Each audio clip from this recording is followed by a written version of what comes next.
Number first के first part में आपको क्या गिवन है कि आपको इक्विवेलेंट रेजिस्टेंस बताना है जब हमने 1 ओम एंड 10⁻⁶ ओम्स को पैरेलल में कनेक्ट किया है तो टोटल रेजिस्टेंस आपका क्या हो जाएगा। तो पैरेलल के लिए क्या फॉर्मूला है 1/Rp equals to 1/R1 plus 1/R2. So 1/1 plus 1/10⁶. अब इसका हमने एलसीएम लिया तो एलसीएम 10⁻⁶ हो जाएगा और यहाँ पे 10⁻⁶ प्लस 1 क्लियर। ये आ गया आपका 1/Rp. सो Rp क्या हो जाएगा इसका रेसिप्रोकल. सो 10⁻⁶ अपॉन 10⁻⁶ प्लस 1. अगर आप इसको नंबर्स में लिखना चाहते हो तो 10⁻⁶ का मतलब क्या है 6 zeros. ठीक है। और नीचे क्या हो रहा है 10⁻⁶ प्लस 1 तो नीचे बन जाएगा आपका 1 0 0 0 0 0 1. ठीक है 5 0 यानी 6 0 आए प्लस 1 किया तो पीछे 1 बन गया आपका. तो इतना रेजिस्टेंस आपका बन जाएगा इन दोनों का इक्विवेलेंट जब हम इन दोनों को पैरेलल में कनेक्ट करेंगे तो. ठीक है।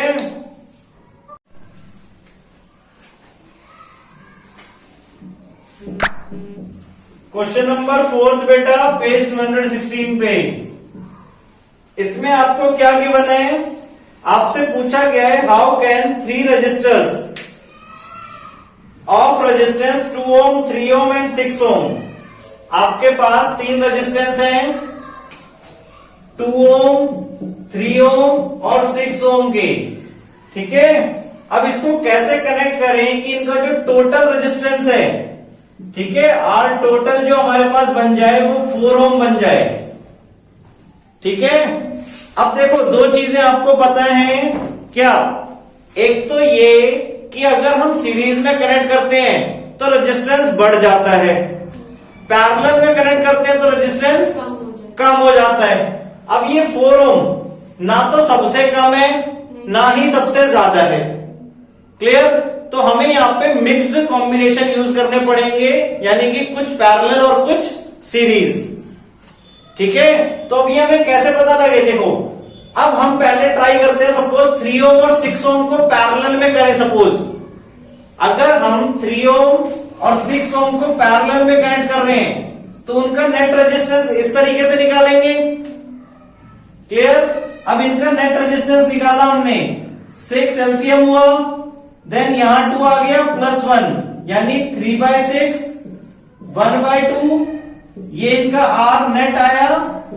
ठीक है। सो आर नेट क्या हो जाएगा हमारा 2 ओम यानी जब हमने 3 और 6 को पैरेलल में किया तो उनका नेट रेजिस्टेंस 2 ओम आया.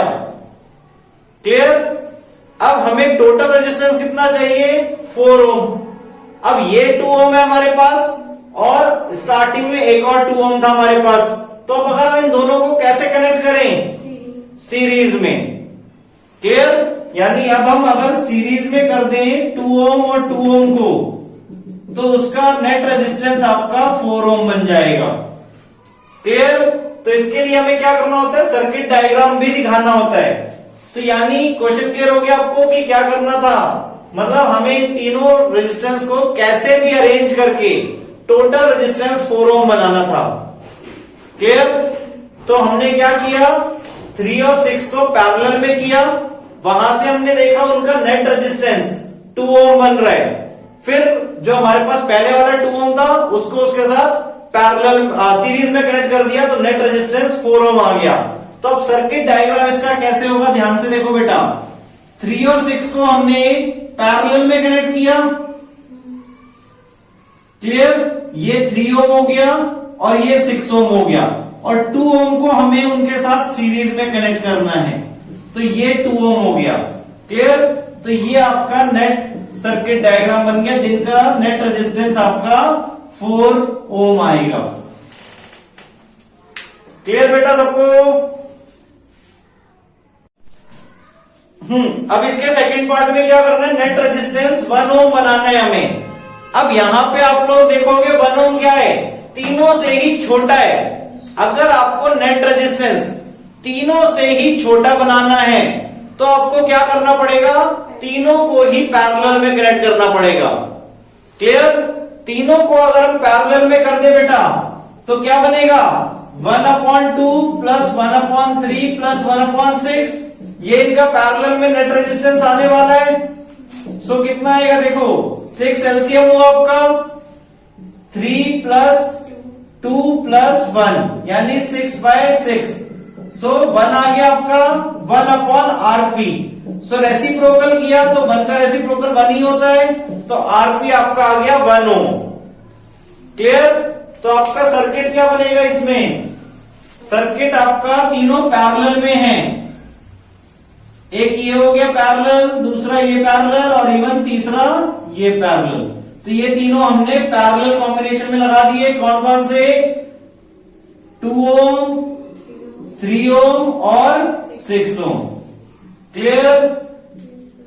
और पैरेलल में आप सबको पता है क्या डिवाइड होता है? करंट डिवाइड होता है। तीनों में अलग अलग अमाउंट ऑफ करंट पास होगा।